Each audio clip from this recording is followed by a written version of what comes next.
Assalamualaikum warahmatullahi wabarakatuh.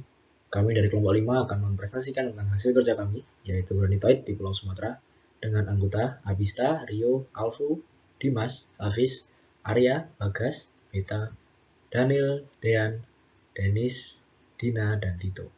Ya, berikut outline dari presentasi yang akan kami sampaikan dengan bagian yang pertama berupa pendahuluan, kemudian batuan dasar, keterdapatan, umur, genesa, serta potensi CIACC. Baik, granitoid sendiri merupakan istilah untuk kelompok batuan beku plutonik dengan tekstur vaneritik dan komposisi asam hingga intermediate, yang nantinya dapat dibedakan jenisnya berdasarkan persentase kehadiran mineral seperti mineral kuarsa, alkali feldspar, dan plagioklas. Nah, pada umumnya granitoid itu terbentuk akibat proses atau anateksis dari kerak atau pengaruh dari mantel. Kemudian batuan granitoid ini dapat ditemukan di bagian punggungan tengah samudra atau mid-oceanic ridge, serta dalam kompleks oviolite walau dalam volume yang kecil. Nah, di Pulau Sumatera sendiri, granitoid tersebar di sepanjang Pulau Sumatera yang mengikuti zona sesar yang tersebar dari utara ke selatan dengan persebaran sebagai berikut. Di sebelah utara, di wilayah Tapanuli, terdapat Pluton Sibolga, Padang, Sidempuan, Penyambungan, Muara Sipongi, dan Pangarayan. Kemudian selanjutnya di kompleks dataran tinggi Padang, terdiri dari Pluton Anai, Lasi, Sulit Air, Mandi Angin, dan Tanjung Gadang. Selanjutnya ke timur dan ke tenggara sedikit, di area Jambi, terdiri dari Bukit 12, Bukit 30, dan Bukit Batu Pluton. Dan kemudian di bagian Sumatera Selatan, terdiri dari Pluton Talang Gadang, Bukit Payung, Bukit Garba, Bandar, Tanjung Gadang, dan Tanjung Karang. Ya, selanjutnya dari pendahuluan, mungkin salah satunya ada pada daerah Sibolga, Sumatera Utara yang memiliki bantuan granitoid yang memiliki peranan penting untuk mengetahui sejarah magmatisme, proses-proses geologi pada masa lampau, dan implikasinya terhadap kondisi geologi saat ini. Batolit granitoid di daerah Sibolga ini merupakan bagian dari Provinsi Granitoid Sabuk Barat, Pulau Sumatera. Lokasi penelitiannya terletak di Kelurahan Angin Nauli, Kecamatan Sibolga Utara, Kota Sibolga, dan Desa Bonandolok, Kecamatan Sitahuis, Kabupaten Tapanuli Tengah, Sumatera Utara, yang memiliki luas kurang lebih dari 2 kali 2 km persegi. Terima kasih. Batuan dasar granitoid di daerah Sumatera. Menurut Sutanto, tahun 2004 terdapat 4 klasifikasi untuk menentukan komposisi granitoid di daerah Sumatera. Untuk klasifikasi yang pertama, yaitu penamaan batuan berdasarkan komposisi mineral pada sampel dari berbagai daerah granitoid Sumatera, seperti daerah Sibolga, Penyambungan, Kalteks, Sijunjung, Setangkai, dan lain sebagainya. Dengan memperhitungkan komposisi mineral seperti biotit, amfibolit, opak, kuarsa, plagioklas, dan ortoklas, dengan kriteria tertentu didapatkan nama-nama yang berbeda pada daerah yang berbeda. Untuk klasifikasi yang kedua, yaitu dengan mengupload pada ternary diagram ortoklas, kuarsa, dan plagioklas menurut Sterkesen tahun 1976. Untuk klasifikasi yang ketiga, yaitu dengan mengupload pada ternary diagram albit, anortit, dan ortoklas dari Berker tahun 1979. Dan untuk klasifikasi yang keempat, yaitu dengan mengupload pada diagram silika dan K2O yang menunjukkan keberagaman komposisi dan afinitas yang bervariasi. Berdasarkan klasifikasi mineralogi maupun kimiawi, granitoid Sumatera memiliki berbagai jenis dengan variasi yang berkomposisi asam hingga basa, dengan kandungan silika berkisar antara 54% hingga 79%. Jenis-jenis batuannya meliputi diorit, diorit kuarsa, granodiorit, adenelit, granit, tonalit, monzonit, kuarsa, dan syenit kuarsa. Untuk di sebelah kiri terdapat beberapa gambar. Gambar-gambar ini merupakan hasil plotting unsur-unsur pada spider diagram dari sejumlah sampel granitoid Sumatera yang dilakukan oleh Sutanto tahun 2004. dapat dilihat bahwa deretan diagram sebelah kiri, yaitu berupa spider diagram LILE-HFSE yang dinormalisasi dengan primitif mentol memperlihatkan distribusi yang khas untuk magma yang terbentuk oleh proses subduksi. Ciri tersebut terlihat pada kehadiran anomali negatif pada unsur Ti, Zr, dan Mb. Pengkayaan pada unsur LILE dengan berbagai variasi menunjukkan bahwa batuan-batuan ini dihasilkan oleh pendinginan magma dengan tingkatan evolusi yang beragam.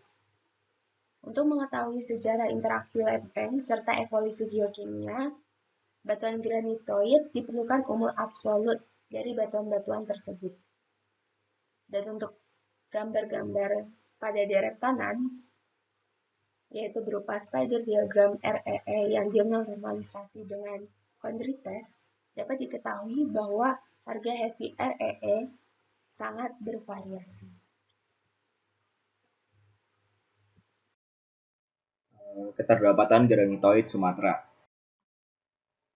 Menurut Tobing, tahun 2005, granitoid Sumatera dan Semenanjung Malaya dibagi menjadi 3. Yang pertama adalah Volcanic Arc Province, kemudian Main Range Province, yang ketiga yaitu Eastern Province. Soalnya di Pulau Sumatera sendiri, granitoid dibedakan menjadi 2 area, yaitu sabuk granitoid barat atau Western Belt dan sabuk granitoid tengah atau Main Range Granite. Kemudian setting tektonik dan intrusi granit di Sumatera. Pada gambar berikut terlihat beberapa intrusi granitoid di Sumatera dan ada 6 yang sudah diberi kode sesuai nama daerahnya menurut Sutanto tahun 1997. Kemudian secara geologi letak intrusi granitoid tersebut dikelompokkan jadi 3 menurut Brown 1982, yaitu yang pertama adalah intrusi granitoid berupa batolit, stok, dan dike terletak di sebelah timur sesar Semangko. Dan intrusi-intrusi tersebut menerobos batuan dasar yang ada di bawahnya. Selanjutnya adalah pluton granitoid. Juga terdapat terrain konozoik. Pluton-pluton jenis ini umumnya terletak di sebelah barat sesar Sumatera dan memotong batuan berumur tersier seperti halnya yang terdapat di Wai Bambang, Lampung, Perbukitan Gumai Sumatera Selatan, Painan di Sumatera Barat, Air Bangis, dan Muara Soma di Sumatera Utara dan Sikoleh Aceh. Kemudian yang ketiga yaitu intrusi yang umumnya berupa dike yang terletak pada sesar itu sendiri, seperti yang terdapat di Tanjung Sakti, Muara Aman, dan Muara Lambu. Kemudian contoh granitoid yang ada di Sumatera yaitu di Padian, Lampung. Ini lokasi berada di Kecamatan Kubian, Lampung Tengah. Berdasarkan peta geologi regional Lembar Kota Agung, menurut Amin 1993, lokasi penelitian merupakan formasi granit kapur yang berumur kapur akhir dengan batuan yang terdiri dari batuan granit, granitoid, dan tonalit yang terfoliasi. Pada lokasi tersebut ditemukan setidaknya 3 jenis batuan granitoid yang menunjukkan perbedaan warna, ukuran kristal, dan komposisi mineralnya, yaitu pada tonalit itu batuan berwarna putih keabuan dengan tekstur vanerik holokristalin, bentuk mineral euhedral dan anhidral. Kemudian granodiorit, batuan memiliki warna abu-abu kehitaman, tekstur holokristalin dengan bentuk mineral euhedral hingga anhidral. Dan hubungan kristalnya inequally granular. Kemudian mezogranit, batuan berwarna abu-abu merah jambu, bertekstur holokristalin, berukuran sedang hingga kasar, dengan bentuk euhedral, anhidral, dan inequally granular. Selanjutnya, keterdapatan granitoid di Sumatera, yaitu granitoid Sibolga di Tapanuli Tengah. Daerah Sibolga yang terletak di Tapanuli Tengah merupakan bagian dari provinsi sabuk granitoid barat yang terdiri dari granitoid tipe I, menurut Tobing tahun 2005. Berdasarkan geologi regional Sibolga, terdiri dari batolit yang disebut sebagai kompleks granit Sibolga. Umur batuan granitoid di Sibolga ditentukan dengan dating SRRB dan KAR dan menghasilkan rentang umur 264 sampai 74 juta tahun, menurut Tobing tahun 2005.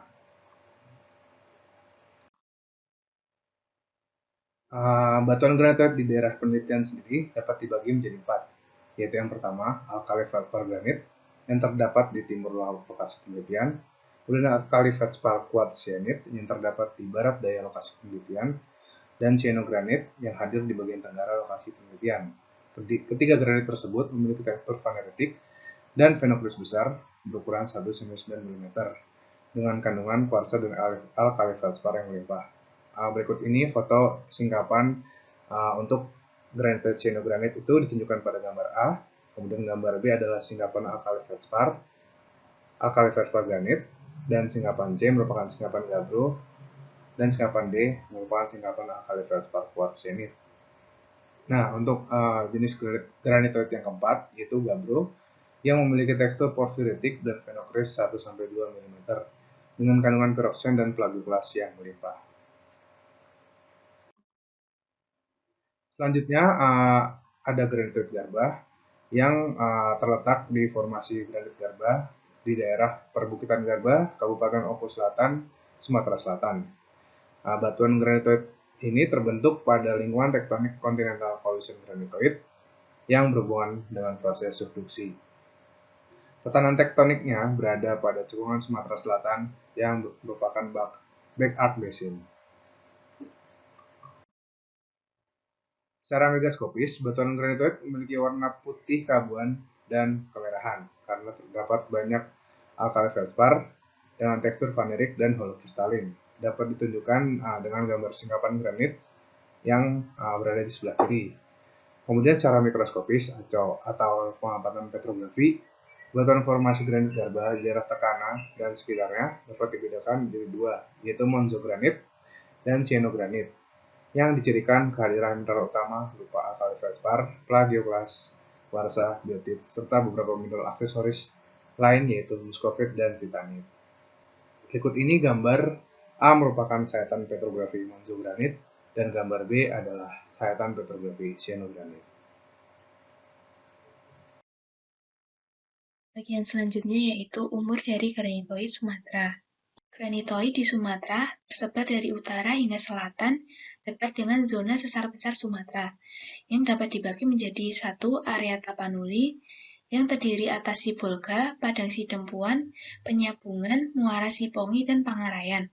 Kemudian yang kedua, kompleks granit Padang, yang terdiri atas Anal, Pasi, Sulit Air, Mendiangin, dan Tanjung Gadang.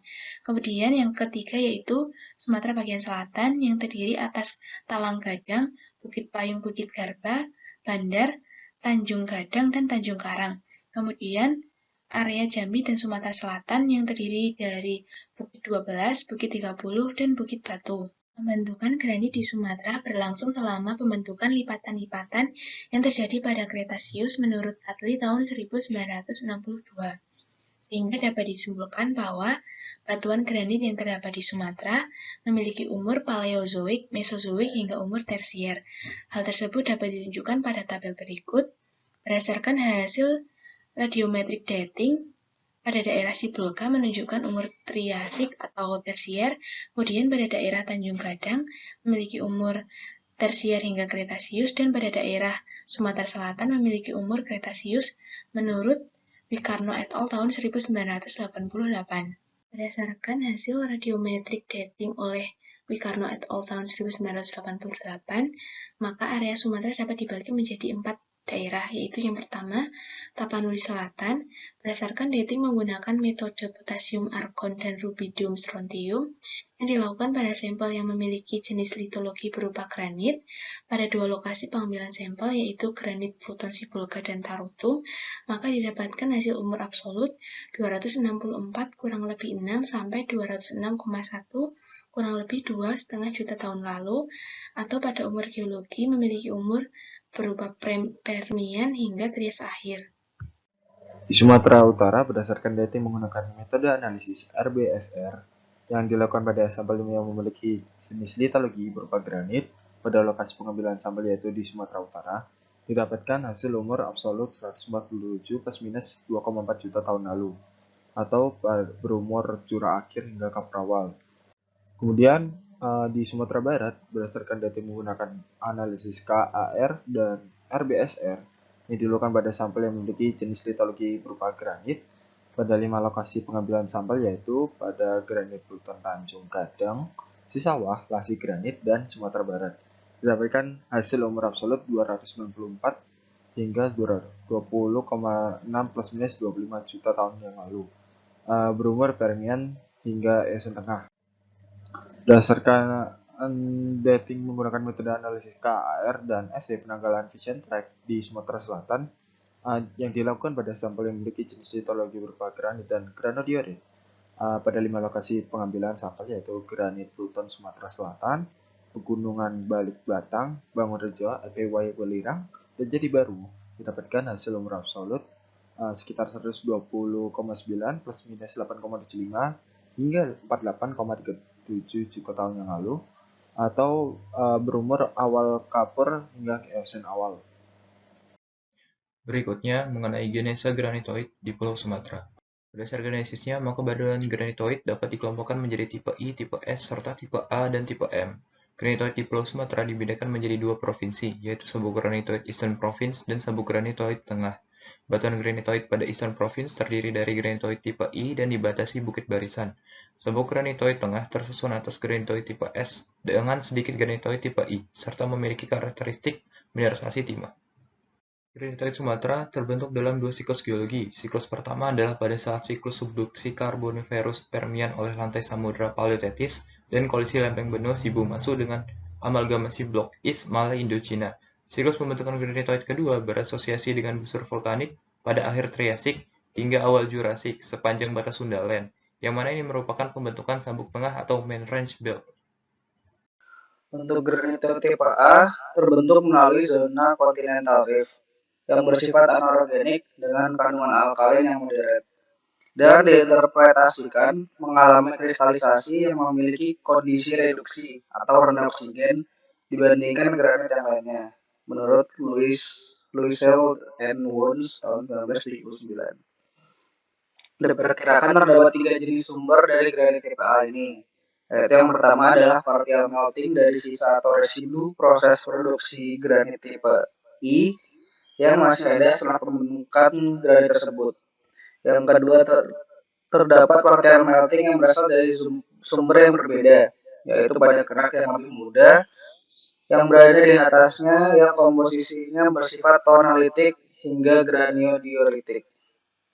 Yang ketiga adalah fraksinasi dari proses kristalisasi yang berasal dari magma alkalin yang berasosiasi dengan wujud beku dari magma tersebut. Selanjutnya, terdapat granitoid tipe I, yang menurut Setiawat et al. 2016, granitoid ini biasa dijumpai pada area sabuk granitoid bagian barat, dan tersusun atas batuan quartz syenit, quartz alkali feldspar syenit, dan cyanogranit. Komposisi utama batuan tersebut berupa mineral feldspar, plagioklas, kuarsa, biotit, dan beberapa mineral lainnya yang berupa zirkon, korodium, apatit, dan titanit.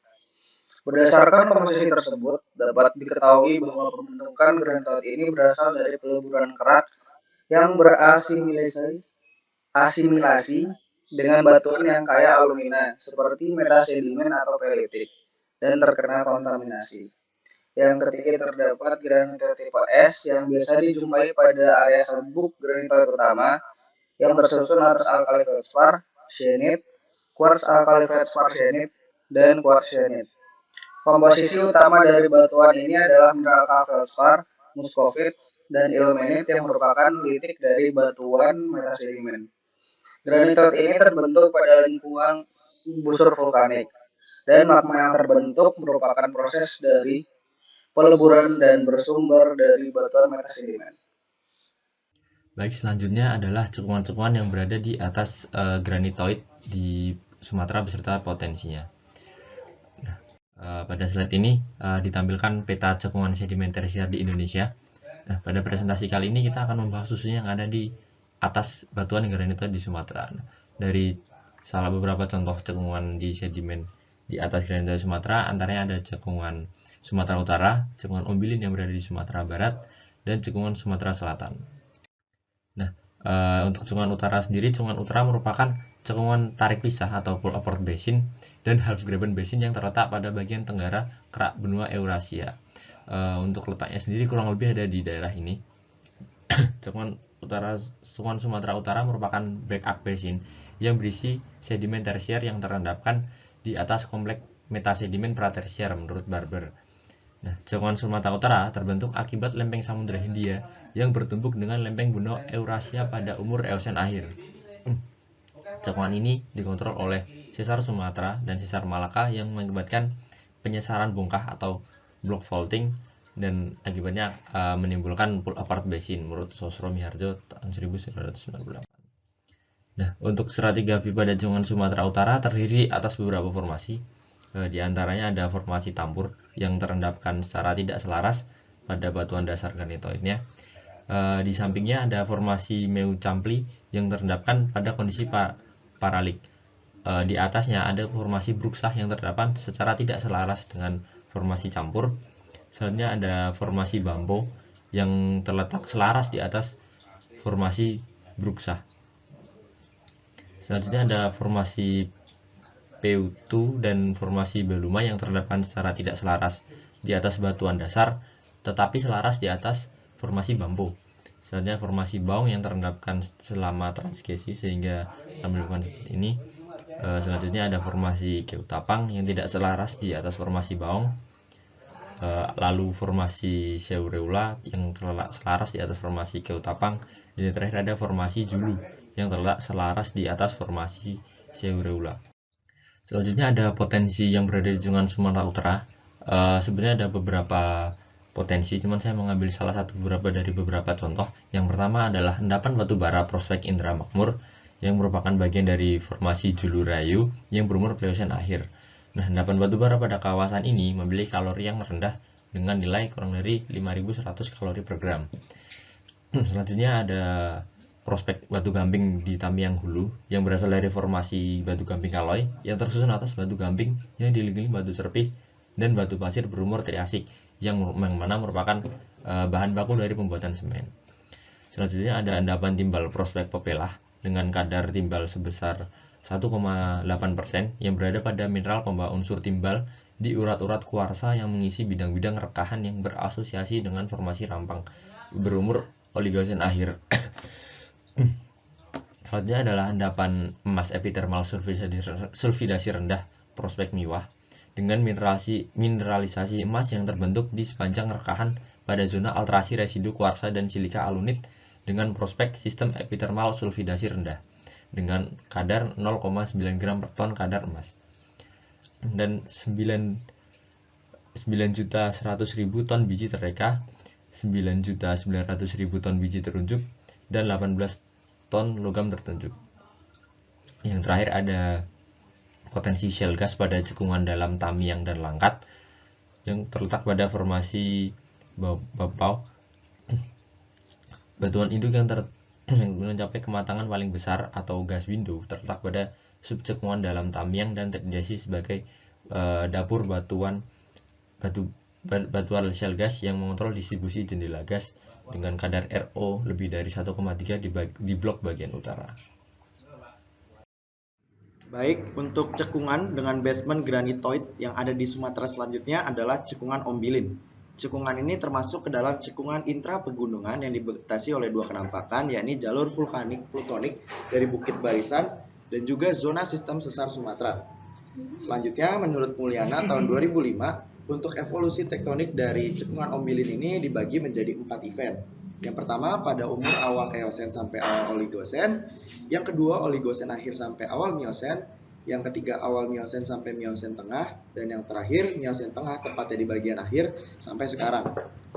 Untuk basement dari cekungan Ombilin sendiri itu berumur dari Kapur sampai Tria, dari Tria sampai Kapur, dan terdiri dari formasi Kuantan yang ada di dalamnya batuan marmer, sabak dan kuarsit, serta ada formasi Tuhur dengan batuan berupa batu gamping dan pirit serta batuan granitik. Berikut adalah gambar yang menunjukkan lokasi dari cekungan Ombilin dengan dibatasi oleh dua kenampakan tadi. Selanjutnya, untuk cekungan Ombilin sendiri itu sebenarnya merupakan lembah yang tergenang atau drown valley. yang dikontrol oleh peregangan dari serangkaian sesar geser dekstral pada umur pertengahan Paleogen. Untuk pembentukan atau tektonisme dari cekungan ombilin sendiri itu merupakan bagian dari mekanisme utama adanya sesar geser oroklin Sunda akibat rotasi dari paparan Sunda yang searah dengan jarum jam sebagai respon dari adanya polisi India terhadap Eurasia. Dari evolusi tektonik tersebut akhirnya menghasilkan dua sub cekungan dari cekungan ombilin, yakni Talawi dan juga Sinamar, seperti yang bisa dilihat pada gambar yang terletak di barat daya serta di tenggara dari cekungan ombilin. Selanjutnya adalah stratigrafi dari cekungan ombilin Sumatera Barat. Untuk proses stratigrafinya sendiri terbagi ke dalam dua fase tektonostratigrafi. Yang pertama adalah Synrift dengan umur Pratesia sampai Oligosen awal, dan yang kedua adalah Post-Rift yang berumur Oligosen akhir sampai Miosen awal. Pada fase Synrift, kita tahu bahwa ada proses pengangkatan batuan dasar, yakni dari formasi silungkang yang berupa batuan gamping kristalin, kemudian ada juga dari formasi kuantan berupa batuan metasedimen. Nah, dari kedua formasi tersebut akhirnya menghasilkan sesar normal dengan tren berarah barat timur. Kemudian ada juga fase tektonik ekstensional dari fase Synrift ini yang membentuk morfologi berupa gawir sesar. Kemudian pada fase Post-Rift terjadi proses break-up yang mempengaruhi tektonik regional, sehingga adanya gerakan yang lebih dominan berupa sesar mendatar dan normal sepanjang barat laut Tenggara. Selain itu juga terjadi proses sedimentasi dengan cara multidirectional transport. Dan pada fase Post-Rift ini juga terdapat proses transgresif yang terjadi pada umur awal Neogen. Secara umum, cekungan ombilin ini memiliki model fasies fluviatil seperti kipas aluvial dan juga braided system yang terwakilkan atau diketahui dari adanya formasi berani. Kemudian kita lanjut untuk potensi dari cekungan ombilin. Potensi yang pertama berdasarkan data radioaktif serta kadar uranium menunjukkan adanya potensi mineralisasi uranium yang pertama bertipe batu pasir, tepatnya pada satuan konglomerat formasi berani, dan juga tipe urat pada satuan kuarsit formasi kuantan. Untuk sumber uranium sendiri itu diperkirakan berasal dari terobosan granit yang berumur kapur sampai Trias di sekitar cekungan ombilin. Kemudian adanya material karbon dan pirit pada batu pasir formasi berani berperan sebagai presipitan. Potensi yang kedua yakni adanya mineralisasi tembaga atau Cu pada granitoid di daerah Suit Air Sumatera Barat. Berdasarkan penelitian diketahui bahwa kandungan unsur tanah jarang yang ada pada daerah Suit Air bersifat immobile, sehingga selama proses terjadi mineralisasi tembaga atau Cu. Untuk karakteristik dari granitoid yang ada di daerah Suit Air ini termasuk ke dalam tipe I yang berarti bahwa berasal dari berasal dari peleburan kerak yang berasimilasi dengan batuan kaya akan alumina. Cukup sekian dari cekungan ombilin. Selanjutnya terdapat cekungan Sumatera Selatan yang terdiri dari subbasin Aufgraben berumur tertier yang diisi oleh batuan mixed terrigenous, vulkaniklastik, dan karbonat yang secara tidak selaras mereka menindih batuan sedimen, metamorf, dan beku yang berumur tersier. Cekungan ini umumnya dibagi menjadi 3 subbasin, yaitu subbasin Jambi, subbasin Palembang Tengah, dan juga subbasin Lematang atau juga disebut subbasin Palembang Selatan. Untuk stratigrafi, cekungan Sumatera Selatan disusun oleh beberapa formasi, yaitu mulai dari dasarnya adalah basement granitoid, kemudian terisi oleh formasi lahat, kemudian formasi lemat, kemudian ada formasi talang akar dan batu raja serta Palembang bawah yang menjadi dengan formasi telisa, dan kemudian ditindih langsung oleh middle Palembang dan upper Palembang. Untuk tahapan tektonostratigrafi cekungan ini terbagi 4, yaitu yang pertama ada Synrift, pre-rift terlebih dahulu pada 54 sampai 30 miliar juta tahun yang lalu, kemudian ada Synrift 40 sampai 29 juta tahun yang lalu, dan Post-Rift sekitar 29 sampai 5 juta tahun yang lalu, dan Synorganic atau tahap inversi yang dimulai 5 juta tahun yang lalu sampai saat ini masih berlangsung. Kemudian untuk stratigrafi lanjutannya di sini ada sebuah modifikasi oleh Premonowati yang membagi rinci untuk kelompok Palembang menjadi ada formasi air benakat, formasi Morainem, dan juga formasi Kasai. Untuk potensi sendiri, cekungan Sumatera Selatan terdapat dua formasi yang menjadi point of interest, yaitu formasi Talangakar, di mana batuan hidrokarbon yang telah terbukti ada di sini, dan formasi ini mengandung shale yang dominan di atasnya dengan beberapa yang terlibat batu pasir. Dan juga telah dilakukan penelitian dan diketahui bahwa tipe korogen dari hidrokarbon yang ada di sini masuk dalam tipe 2 dan 3. Kemudian ada formasi Mora Enim yang mengandung batu bara dengan tingkat batu bara lignit bernilai kalori sekitar 5.577 kalori per gram sampai 5.845 kalori per gram dengan kandungan sulfur 0,15 sampai 0,19%. Dan batu bara ini cocok dan aman digunakan sebagai steam coal untuk pembangkit listrik. Dan berikut adalah beberapa daftar pustaka yang telah kami gunakan dalam menyusun presentasi kali ini.